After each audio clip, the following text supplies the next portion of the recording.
हुआ, गले मिलते हुए और खांसी नजले जुकाम वाले को नमाज में खड़े हुआ देखा, नमाज यहां से छोड़कर मस्जिद से उसको मैं बाहर निकाल कर फिर नमाज पढ़ाऊंगा, वरना नमाज नहीं पढ़ाऊंगा। आप लोग एहतियात ही नहीं कर रहे हैं, इल्जाम हमें देते हैं, डॉक्टरों को देते हैं। डॉक्टर अपनी जान जो है ना उनकी अजाब में आई हुई है, मर रहे हैं डॉक्टर, उनको वेंटिलेटर नहीं मिल रहे हैं। आप लोगों ने खेल बनाया हुआ है कोरोना को। भाई ये कोरोना खत्म होने वाली चीज नहीं है, 5 साल तक खत्म नहीं होगा, ये आपको मैं बता दूं, लिख कर दे रहा हूं मैं आपको, ये चलेगा ऐसे ही। जब आप सब्जी की दुकान पर जा सकते हैं, आप सुपर मार्केट जा सकते हैं, आप मस्जिद भी आए, जुम्मा पढ़ें, नमाज पढ़ें, डिस्टेंस खत्म करें, नमाज के फौरन बाद डिस्टेंस पैदा कर लें। सुन्नत नफिल पढ़नी है, पीछे चले जाएं, जगह बदल लें, उसी जगह पर नमाज ना पढ़े दोबारा। ये एक काम तो ये करें, हाथ ना मिलाएं, मास्क का इस्तेमाल लाजमी करें, हर कोई अपने पास रखे, बाहर से लगा कर आए। नमाज पढ़ते हुए अगर किसी को उतारना है तो उतार ले, लेकिन नमाज से पहले या नमाज के बाद अगर आपस में सामने खड़े हुए बात करने हैं, बगैर मास्क के कोई बात नहीं करेगा। अगर करेगा तो इंशाअल्लाह ताला उसके खिलाफ बयान भी होगा, उसके नाम लेकर फिर सब तरीक किया जाएगा।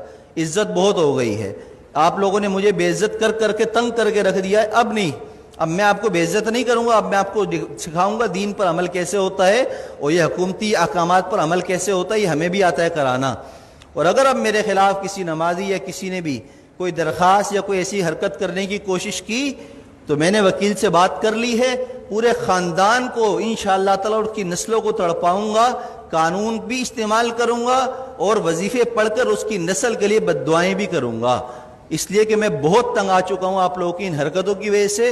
3 महीने हो गए मुझे बर्दाश्त करते हुए, बदएहतियाती खत्म करने का नाम कोई नहीं ले रहा, बस टाइम पर टक टक टक टक अजान, टक टक टक टक अजान। अबे परहेज तो करो, जो डॉक्टर कह रहे हैं वो तो करो, जो उलमा कह रहे हैं वो तो करो। अपने बाप की बात मानते नहीं हो, मौलवियों पर उंगली उठाते हो, शर्म नहीं है तुम लोगों के अंदर। मैंने कहा था, हमारे नायब इमाम साहब ने एक जुम्मे को, रमजान में मैं नहीं था, थोड़ी सी रकात लंबी कर दी तो पीछे 2 लोगों ने कहा कि आपको नमाज पढ़ानी है, तो लंबी नमाज पढ़ा दी। शर्म नाम की चीज नहीं है, इमाम को ऐसे कहते हो? पूरा जिंदगी जिसने कुरान पढ़ने में, इल्म हासिल करने में लगा दी, तुम्हारी नमाज पढ़ाता है, उसको तुम कहते हो नमाज पढ़ानी नहीं आती? तुम्हें तो तहारत और गुस्ल नहीं आता, कैसे पेशाब करने के बाद कतरे पाक करते हैं उसका तरीका तुम्हें नहीं आता, पानी ना हो तो मौलवियों को सिखाते हो, इमामों को सिखाते हो। खुदा के लिए हाथ जोड़कर मैं कह रहा हूं, मैं वजीर आला नहीं हूं कि करप्शन करके हाथ जोड़ रहा हूं आपके सामने।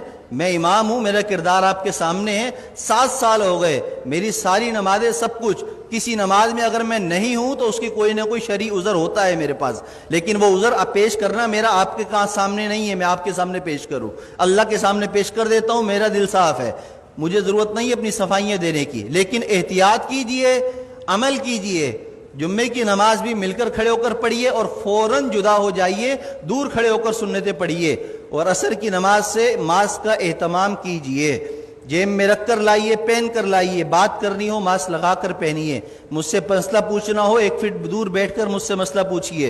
हाथ और मिलाने की और मुझे खैर खैरियत लेने की आपको ज़रूरत नहीं, अल्हम्दुलिल्लाह मैं खैरियत से हूँ। अल्लाह हम सबको दीन की समझ और अमल की तौफीक अता फरमाए। मेरी बातें किसी को बुरी लगी हों तो पेश की माजरत है, माजरत माजरत। जज़ाकल्लाहु खैर।